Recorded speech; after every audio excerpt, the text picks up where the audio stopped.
Don't be defined by your mistakes. Your past is not God's future for you. To man is to err, someone said. Think of the truth of that statement. How deeply do you consider it? How many times does it ever cross your mind? Mistakes are an inevitable part of life. Sometimes we want to be perfect for everyone, but we can't. It's impossible. What is my right is not your right, and it's not someone else's right. So, to cross other people's paths is something we really cannot avoid as long as we are associating with people around us. As we journey and laugh, we are bound to make mistakes. We will say something unnecessarily out of anger. We'll get mad at our children for things they didn't do. We will fail to say sorry even when we are pretty sure we're in the wrong. We'll be mean to a coworker for no reason. There are people we talk ill of even though they never wronged us. That will make our relationships with others very shaky and faulty. I know I've made so many mistakes, I've lost count. I don't take pride in that. If I were to go back, I would do things differently, and I know you would too. It's what we want when we know we messed up. The subconscious wants to go back in time and correct our actions. Even though we can't go back and undo what we did, there's something we can do to mitigate the adverse things it resulted in. Here's a very interesting truth of life. In case something you did in the past is still haunting you, your mistakes don't define you. What does is what you did when you realized you have made a mistake. Yes, you messed up. But what did you do afterwards? The person you became after you realized your mistake is the real you, not the person you were at the time that you did something wrong. Making a mistake comes with feelings of guilt and embarrassment and regret. Terrible regrets and self-blaming, feeling like a failure, like the worst person. It's only normal for someone to feel like that when we've done something wrong. But in essence, that doesn't help. It doesn't make things better, only worse.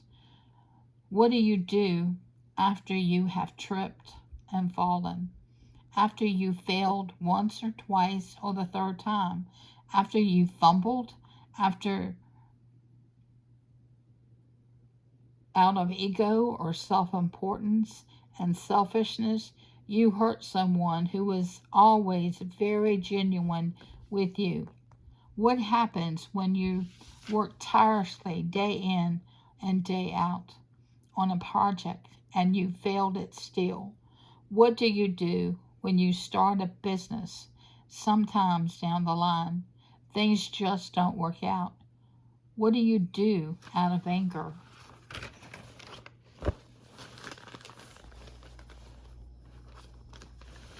You shout at your boss and they fire you? Does all that mean you are a bad person or a good-for-nothing person? A bad parent? Someone who's unemployable? Someone not worth anyone's love and trust? No, definitely it doesn't. The mistakes you have made do not define you. Your past does not define you. The thing you did when you were younger and less wise and more afraid of life, they do not define you. They only make up a part of your life, a past part, a part that has no power over the things you can do currently, a part that cannot prevent you from going for your dreams of the future. A past is just that, a past. Many times we want second chances. We want to make things right.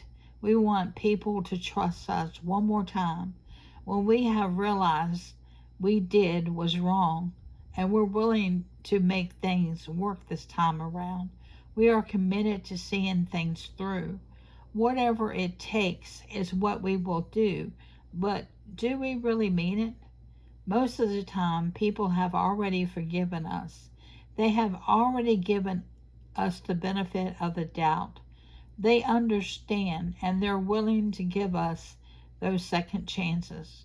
But one thing stands in the way, and that's ourselves. How many times do you remember your mistakes and you're pursuing your dreams while it was okay to still feel your instincts turn when you remember the things you did in the past?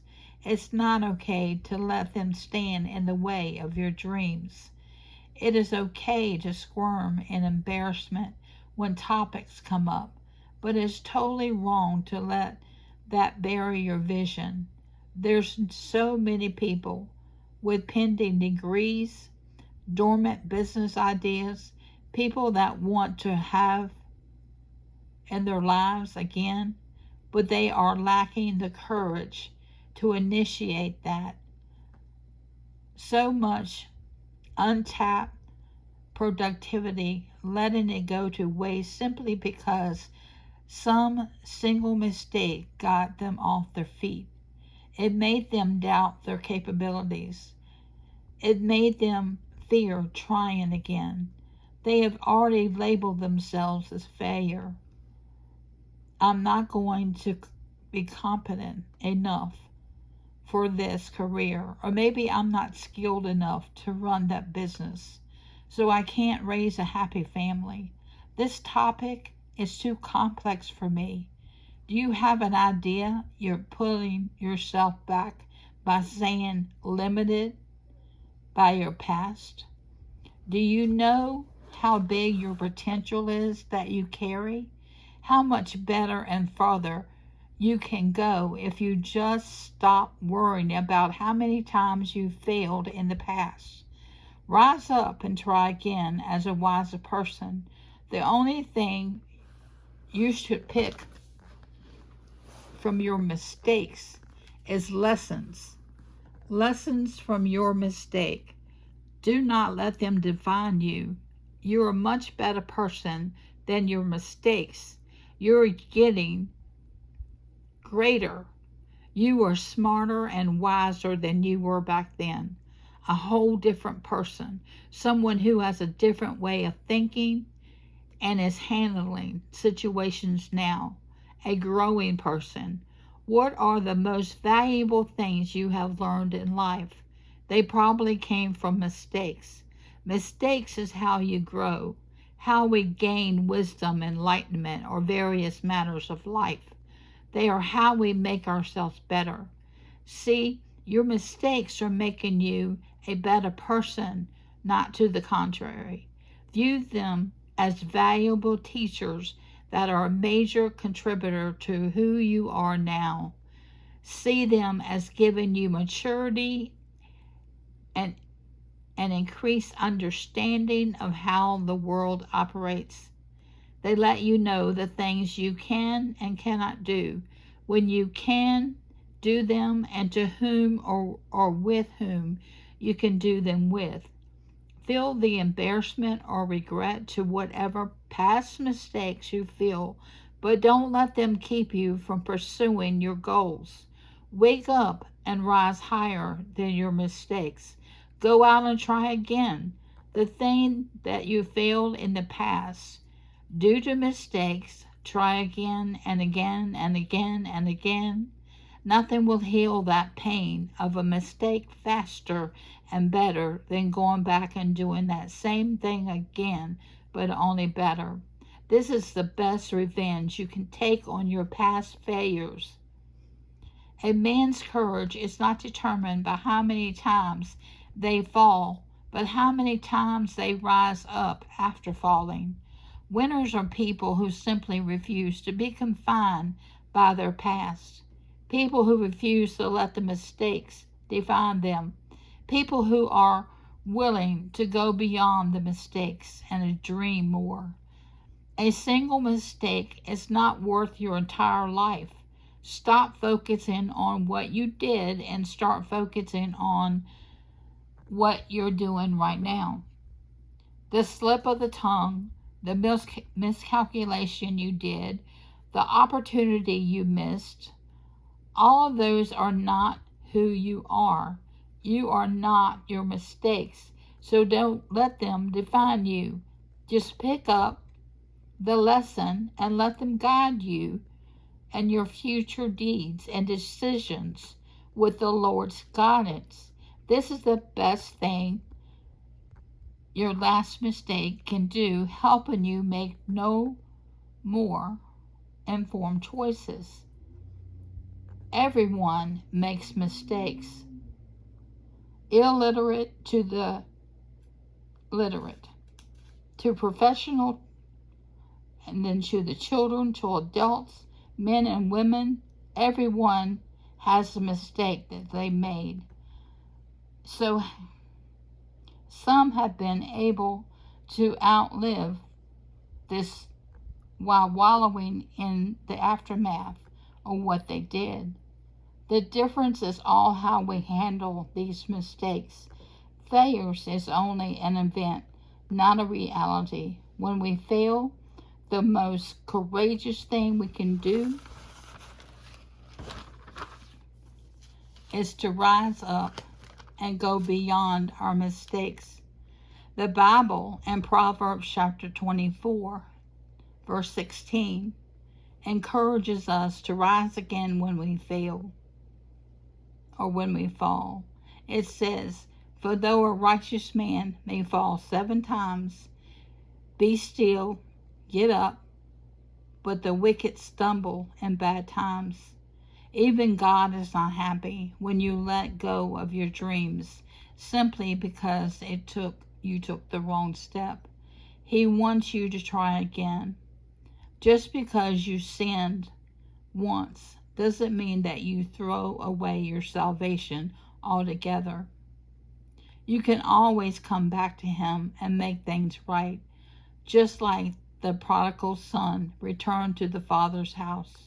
Remember the story of David and Bathsheba? David sinned with Uriah's wife and organized to have him killed. God called him a man after His own heart. Why? Because the moment David realized he had sinned against God, he acted towards making things right.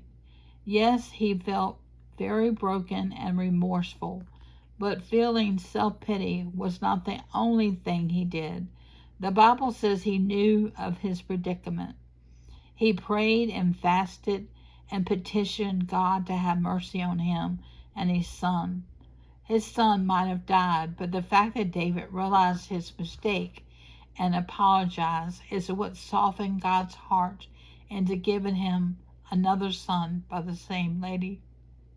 He may have tripped at times, but afterward David committed himself to pleasing God. This is how, despite his last mistake, God called him a man after His own heart. Saul, before he became an apostle, was a notorious persecutor of believers. He used to go from church to church and issue letters of persecution against the early Christians. He had no mercy for them. The destruction of those who associated themselves with Christianity was what he did day in and day out. But one day something happened and his life changed forever. From that moment on, he had an encounter with Jesus on his way to Damascus, and Saul decided to go beyond what his past said. He preached the gospel even more than he persecuted the believers. His past might have been dark, but he did not let that define him. He went beyond it and further on. Just in case you fail once and your lacking the character to try again, I just want to encourage you today that you are more than your past mistakes. You are greater by a very wide margin. You are not limited by your mistakes. Your wrongs do not define you. They have no chance of limiting you and your ambitions. They are in the past, and that is where you should keep them. Don't let anyone make you feel confined in any way to the things you did in the past. Don't limit yourself either. All those restraints and fears that you're feeling are in your head. They're making yourself less today than a person than you truly are. Today, take action.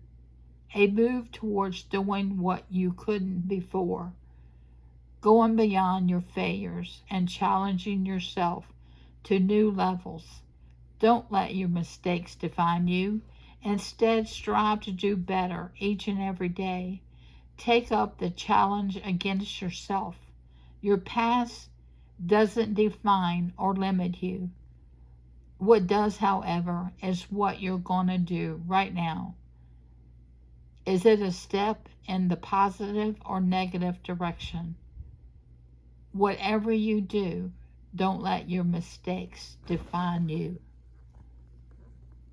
Amen to that.